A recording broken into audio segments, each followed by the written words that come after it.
Allahu Allahu Allahu Allah Allahu Allahu Allahu Allah. Bismillahirrahmanirrahim.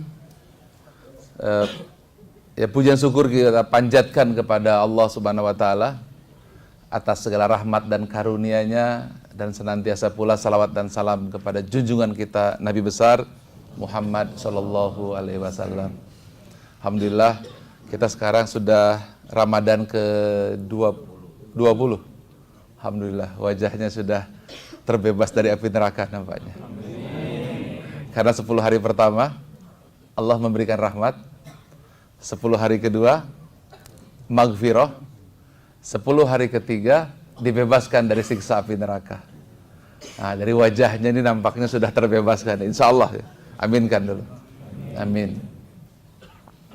Jadi hari ini bagaimana sabar dan syukur menjadi kunci bahagia. Tapi kalau Telkomsel ini nggak cukup. Sabar, syukur, inovatif, kreatif. Tambah dulu gitu ya. Menjadi kunci. Nah, sekarang saya bicara yang kedua kali. Pertama saya bicara di sini. Mungkin setahun yang lalu. Bagi saya Telkomsel itu spesial. Dia bukan hanya high-tech, tapi high-touch. High-tech, karena dia teknologi digital, tapi high-touch, orang-orangnya juga nampak soleh dan solehah semuanya. High-tech itu lahir apa bilangan digital dipakai. Jadi Telkomsel itu lahir karena dia mempergunakan digital. Setelah ditemukan bilangan digital, maka teknologi internet semakin maju, digital semakin maju. Era VUCA itu terjadi. Nah sekarang kita hidup di era VUCA. V pertama volatility, berubah dengan cepat. Kemudian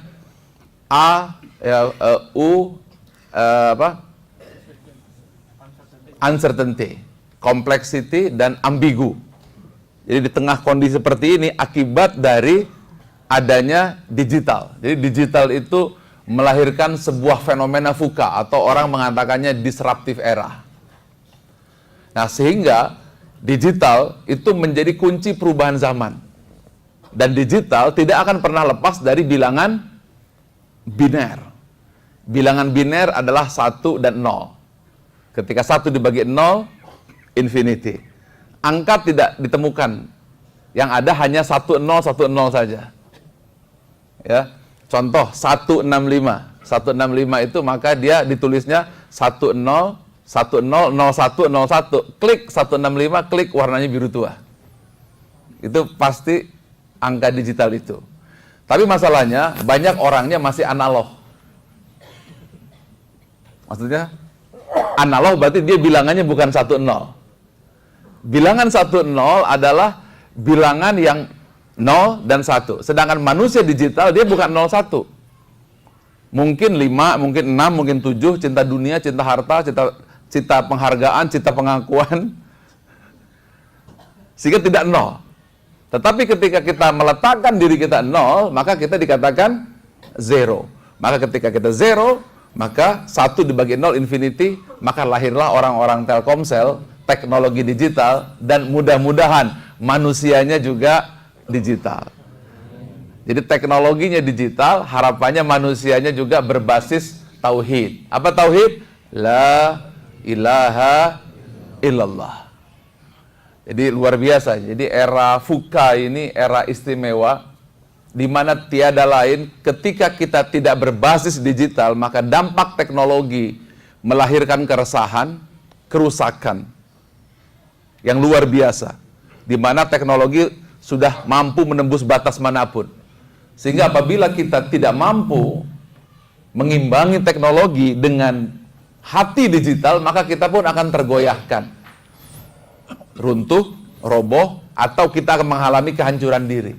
Karena itu mudah-mudahan Telkomsel ini yaitu sebuah lembaga yang teknologinya digital, juga semoga hatinya digital. Ucapan la ilaha illallah.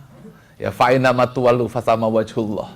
Kemanapun kau menghadap, di situ wajah Allah. Jadi kemana saja kita lihat, kemana saja kita temukan, pasti kita akan temukan tanda-tanda. Kuncinya hanya iqra bismi rabbika. Ya, mudah-mudahan Allah curahkan hati yang tauhid di hari ke-20 di bulan suci Ramadan ini. Dan mudah-mudahan juga dapat Lailatul Qadarnya.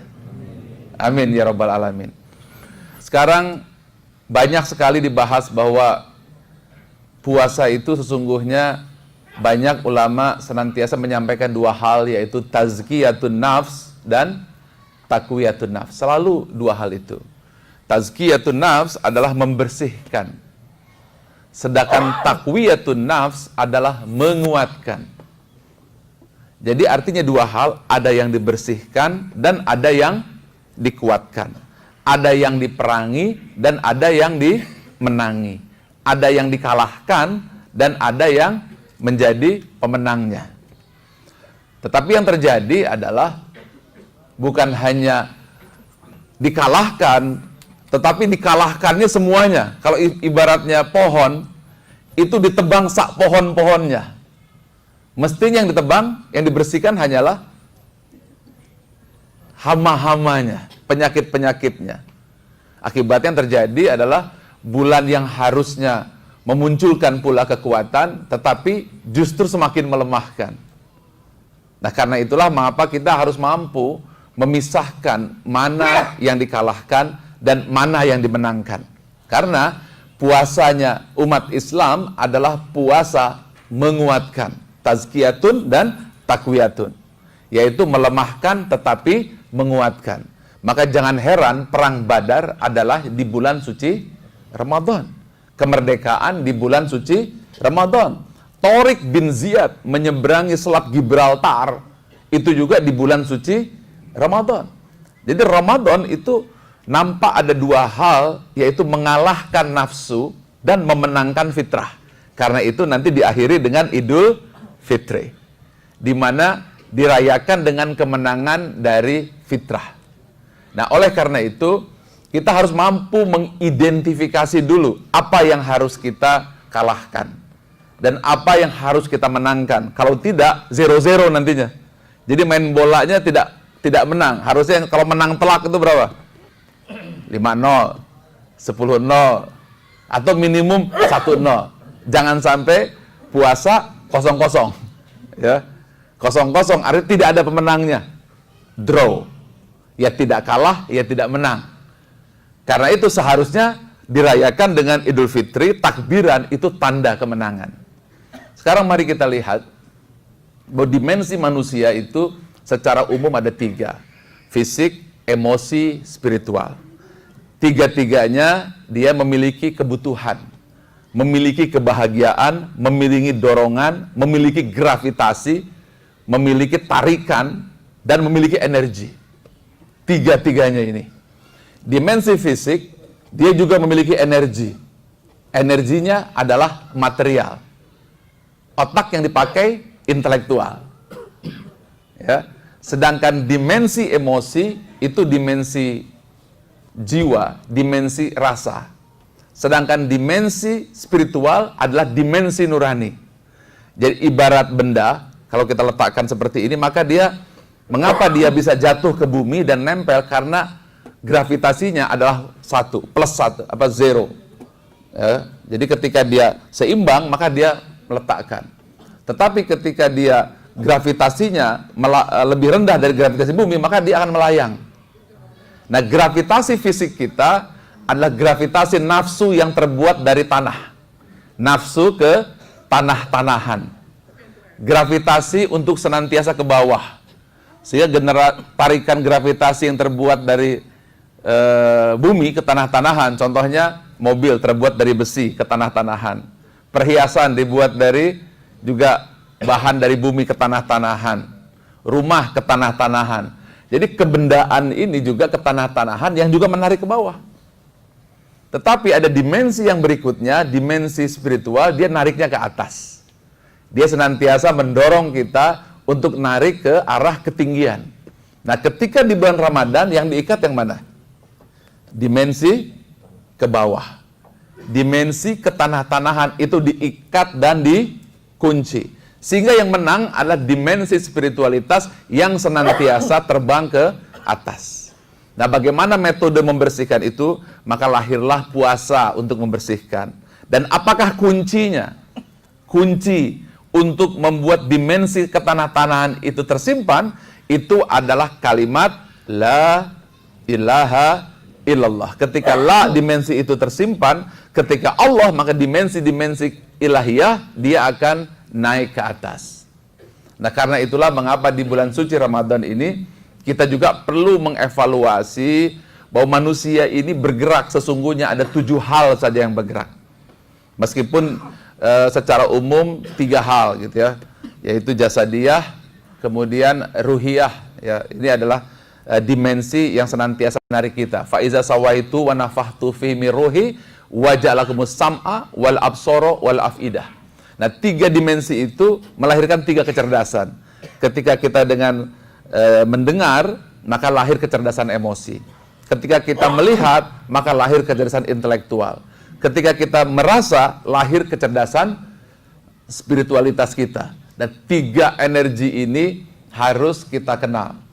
Tidak bisa tidak bahwa manusia akan terdorong oleh 2 hal, yaitu khauf dan roja. Senantiasa takut dan senantiasa berharap. 2 hal. Nah, tapi kita tidak sadar apa khauf roja kita.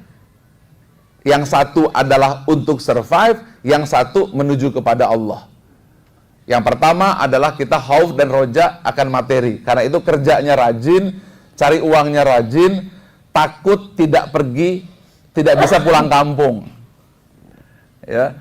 Kemudian dia bekerja sungguh-sungguh, takut tidak cukup uang untuk membiayai keluarganya. Itu juga adalah khaufnya. Rojanya adalah berharap uangnya banyak, materinya kecukupan. Tetapi Allah, ya Allah ini maha cerdas, dia tahu persis bagaimana memanage hambanya. Maka diciptakan hatinya penuh dengan kegelisahan. Jadi meskipun Anda sudah punya berapapun, maka hati kita dilanda terus kegelisahan.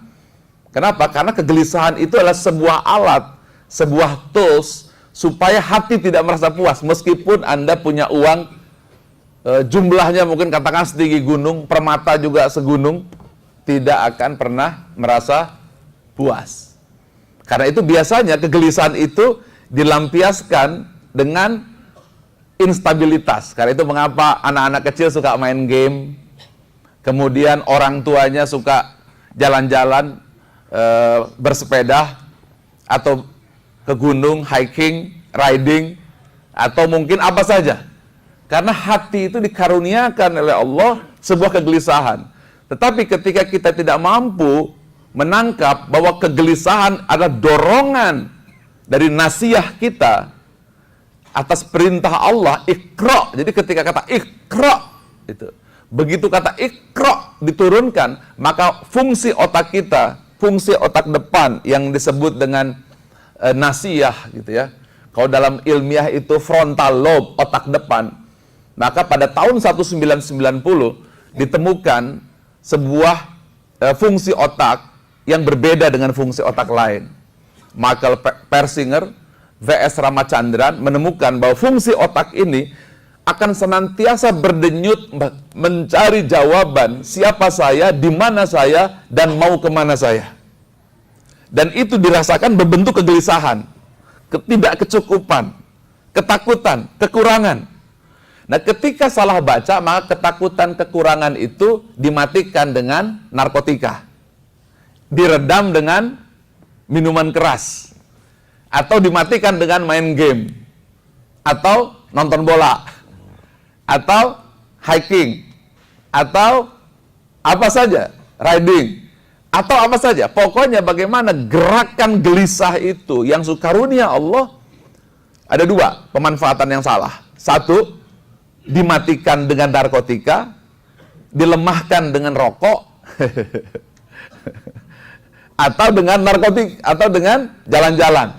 Lalu capek, karena itu manusia selalu bahagia kalau capek. Iya atau tidak?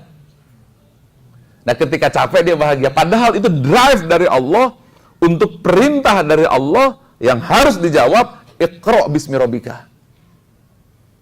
Lalu salah baca lagi, naik ke atas, saya ingin nampak dilihat, saya ingin penting, maka manusia berlomba-lomba cari pangkat. Kalau yang bawah menjadi Korun, kalau penghargaan menjadi Firaun. Jadi bayangkan tipuan-tipuan dunia nih kalau kita nggak baca, aduh, mengerikan sekali. Kalau kita tidak mampu membaca diri kita jadi korban dari diri kita sendiri. Jadi puasa adalah perang melawan diri sendiri. Tapi kalau kita tidak mampu mendeteksi lawannya di mana nih diri gitu kan, musuhnya di mana, lama-lama yang diperangi sak badan-badannya diperangi gitu. Akhirnya salah, sak potensi-potensinya dikalahkan, kebaikan-kebaikannya dikalahkan. Padahal Nabi sudah mengatakan dalam diri manusia itu ada segumpal darah. Kalau baik, daging. Kalau baik, baik semua. Kalau buruk, buruk semua. Itunya pun dimatikan juga. Akhirnya kita menjadi makhluk lemah tak berdaya, tak punya kekuatan. Padahal disitulah kekuatan Rabbul Alamin, kuntum khaira ummatin ukhrijat linnas. Nah, kekuatan itu tidak muncul, justru tersimpan. Lalu kekuatan itu salah baca. Lahirnya adalah ingin nampak dilihat, signifikan, ingin muncul, ingin dipuji, ingin dihargai. Lihat, ya. Maka orang berlomba-lombalah mengejar jabatan. Maka berlomba-lombalah orang mengejar kekuasaan. Ibu-ibunya berlomba-lomba pakai tas merek yang bagus. Bapak-bapaknya berlomba-lomba dengan memperlihatkan mobil-mobil yang bagus, rumah-rumah yang bagus. Lalu pulang kampung berlomba-lomba pakai mobil bagus pulang kampung. Ya atau tidak? Nah, dorongan seperti ini tanpa sadar dorongan Fir'aun kecil yang membuat kita lupa dengan kefitrahan kita.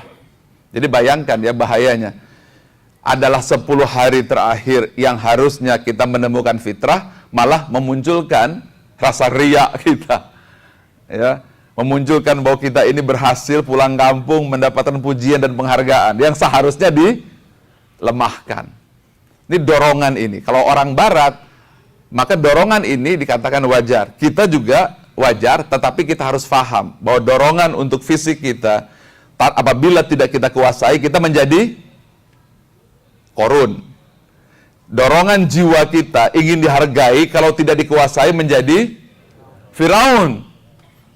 Bayangkan itu. Tetapi ada minyak gelisah dalam hati kita yang membuat kita tidak akan berhenti sampai ketemu Iqra, sampai jawabannya Bismi Rabbika. Kalau Anda mampu menemukan jawaban ini, maka Anda akan faham makna Lailatul Qadar. Kalau Anda faham ini, Anda mengerti mengapa di 10 hari terakhir, maka di situ sinyal dimensi kuantum atau quantum field, dimensi ketika alam semesta mampu menerima segala cahaya dari Allah, dan hati kita pun satu frekuensi, di situ siaplah untuk menerima Lailatul Qadar.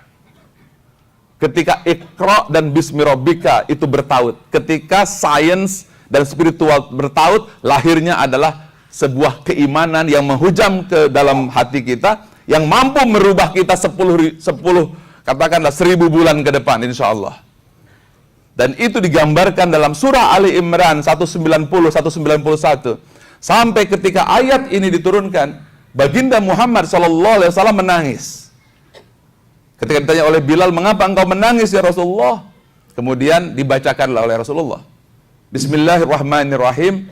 Inna fi khalqis samawati wal ardi wa ikhtilafil laili wan nahari laayatin liulil albab allazina yazkurunallaha qiyaman wa qu'udan wa ala junubihim wa yatafakkaruna fi khalqis samawati wal ard rabbana ma khalaqta hadza batila subhanaka faqina azabannar. Sesungguhnya dalam penciptaan langit dan bumi dan silih bergantinya malam dan siang terdapat tanda-tanda bagi kaum yang berfikir, yaitu kaum yang memikirkan Allah seraya ia berdiri, duduk, berbaring. Ketika pencarian sains itu berakhir, ketika pencarian kerinduan manusia akan hakikat kebenaran itu berakhir, seperti halnya contoh baginda Muhammad SAW berada di Gua Hira dari usia 35 sampai usia 40, khususnya di bulan Ramadan, maka disitulah pencarian itu akan terjawab.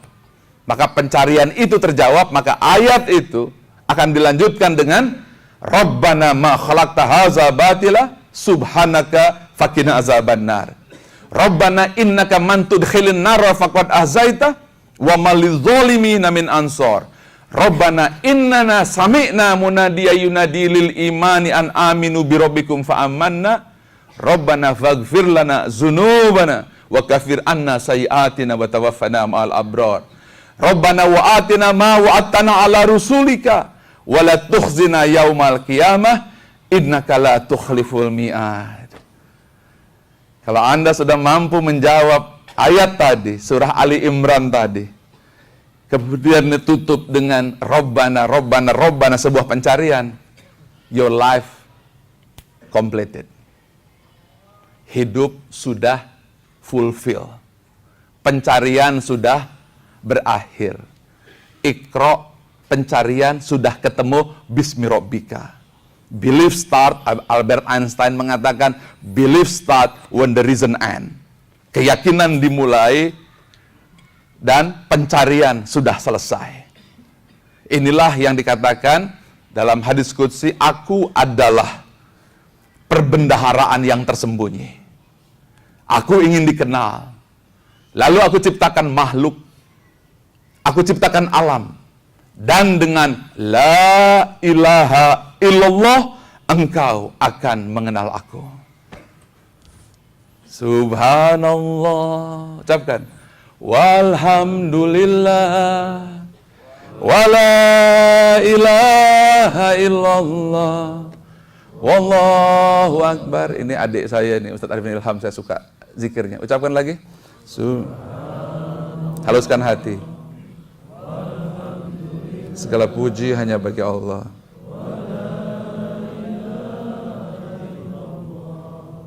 Wallahu akbar. Ulangi lagi. Maha suci Engkau Allah. Segala puji hanya bagimu. Tidak ada Tuhan selain Engkau. Allahu Akbar. Sekali lagi. Maha suci Engkau Allah. Segala puji hanya bagimu. Tidak ada Tuhan selain Engkau.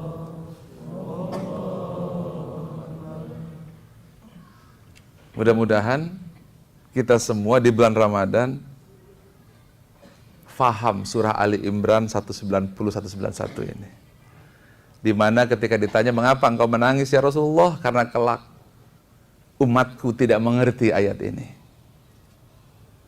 Tidak mengerti surah Ali Imran bahwa di balik pergantian malam dan siang dan silih berganti, maksud saya di balik pergantian malam dan siang terdapat tanda-tanda bagi kaum yang berfikir.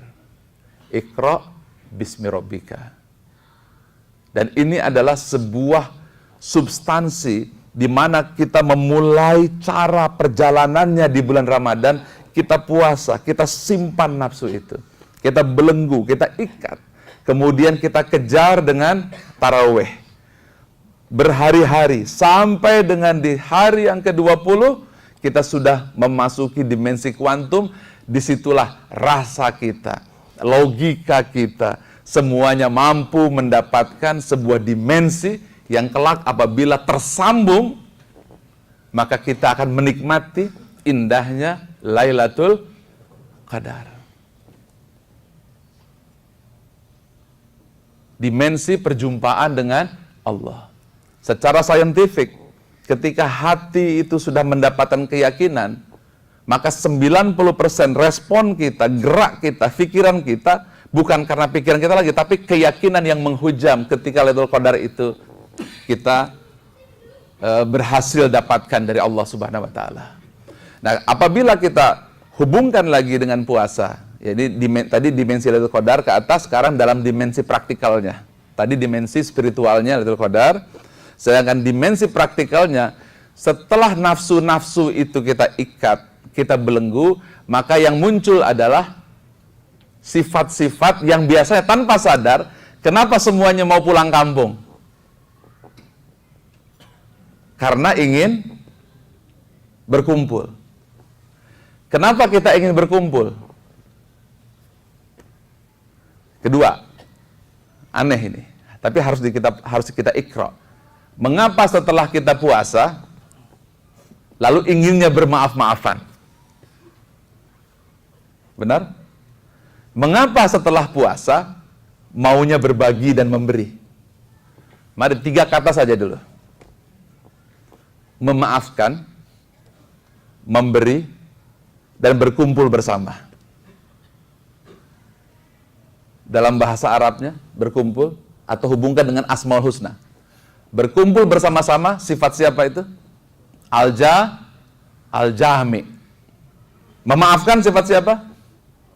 Al-Ghaffar. Memberi sifat siapa?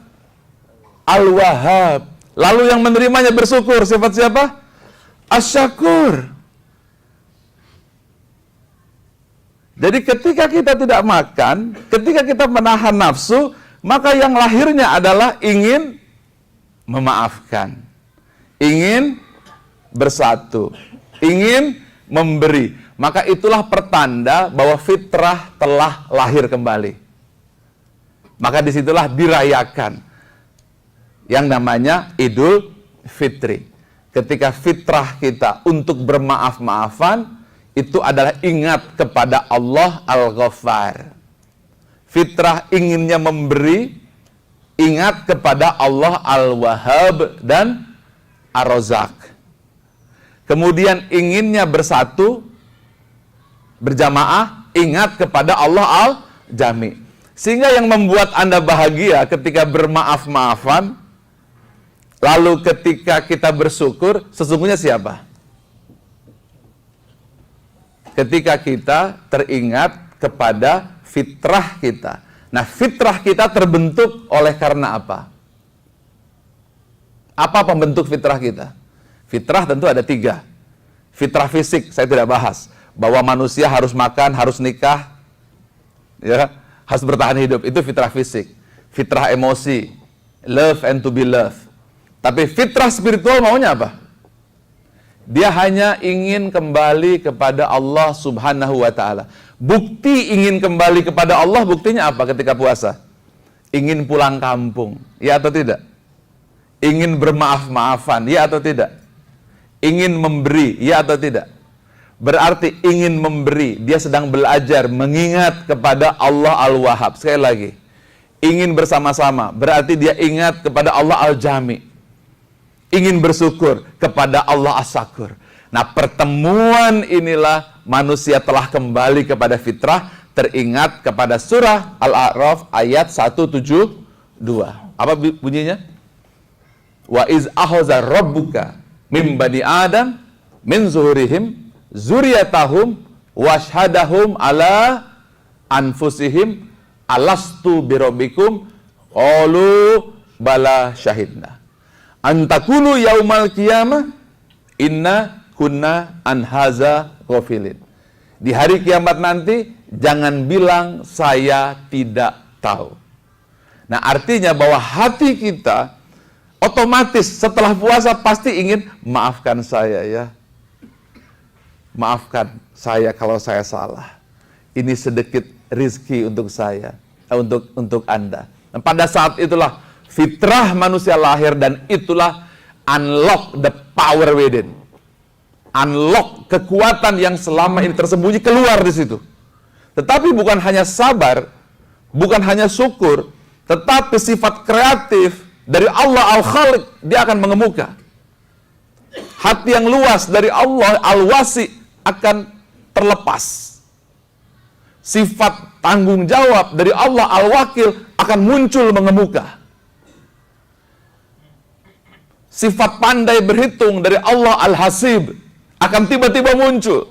Maka pada saat itulah unlock the power within muncul. Maka disitulah lahir kuntum khaira ummatin ukhrijat linnas. Maka dirayakanlah hari itu yang disebut hari raya Idul Fitri. barulah orang bertakbir, ya, bertahmid, bertahlil, Allahu Akbar, Allahu Akbar, Allahu Akbar, gitu. La ilaha illallah, wallahu akbar, Allahu akbar, walillahilham, subhanallah, subhanallah. Apakah ada yang lebih hebat dari agama Islam? Dengan ini saja kita faham betapa sempurnanya agama. Inilah tanda bahwa Islam itu adalah agama akhir zaman yang mampu membahas masalah-masalah psikologi, mampu membahas masalah-masalah kejiwaan manusia. Tetapi kita selama ini adalah terbentur hanya faham ritualnya, fikihnya, tapi kita lupa dengan substansinya. Kita lupa dengan esensinya. Apa substansinya? Wa ma khalaqtul jinna wal insa illa liya'budun. Tidak diciptakan jin dan manusia kecuali mengabdi kepada Allah. Nah, ketika kata mengabdi kepada Allah, ini tentu saja tidak semudah itu kita artikan. Karena ketika kita mengabdi kepada dimensi fisik, itu mengabdi kepada hanya kehidupan untuk kehidupan. Dimensi kepada emosi, ingin dihargai dan dihormati. Ya. Sedangkan ingin untuk mencintai dan dicintai, itu adalah dimensi duniawi. Sedangkan dimensi ketika semua dimensi itu hilang, maka yang ada adalah dimensi ukhrawi. Itulah mengapa setelah Idul Fitri disambung dengan Idul Adha, di mana kita harus mampu menyembelih nafsu-nafsu kita sehingga tiada lain kecuali hanya cahaya di atas cahaya itu.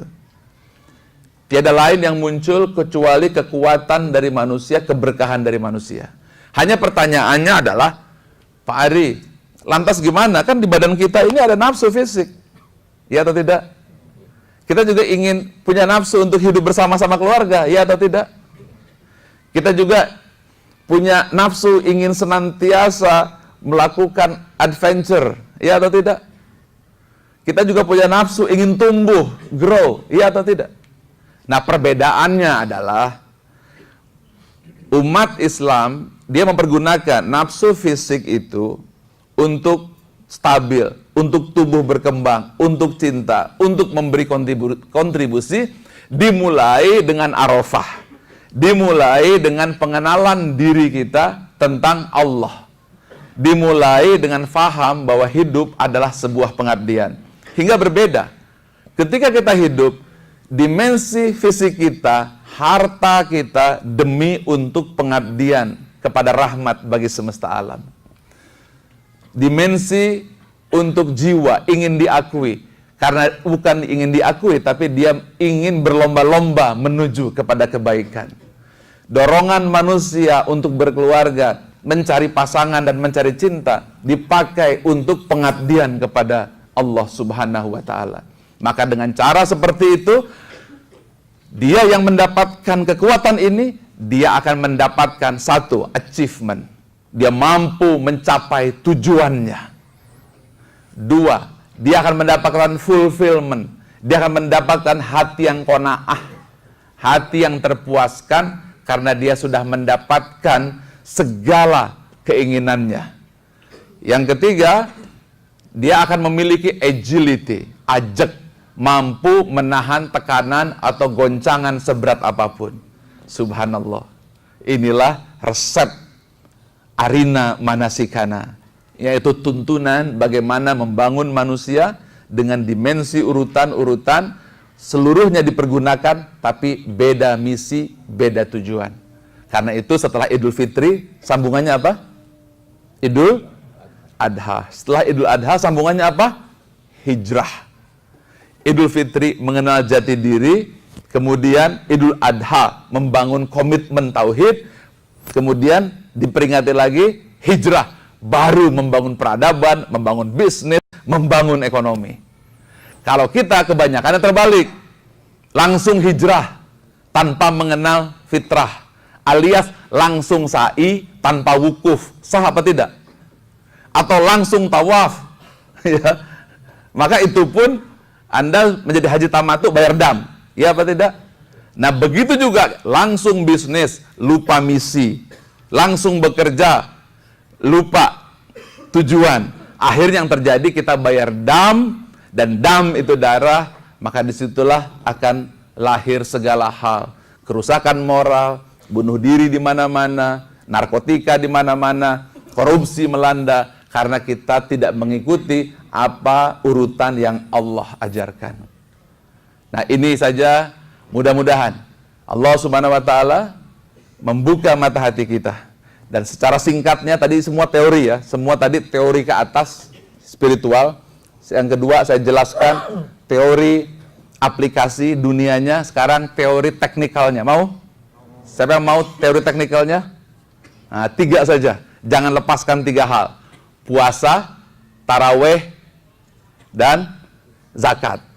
Puasa mengeluarkan energi potensial yang bersih nurani, lalu dia harus berubah menjadi aksi nyata. Iman menjadi amal, wukuf menjadi sa'i, ide menjadi aplikasi.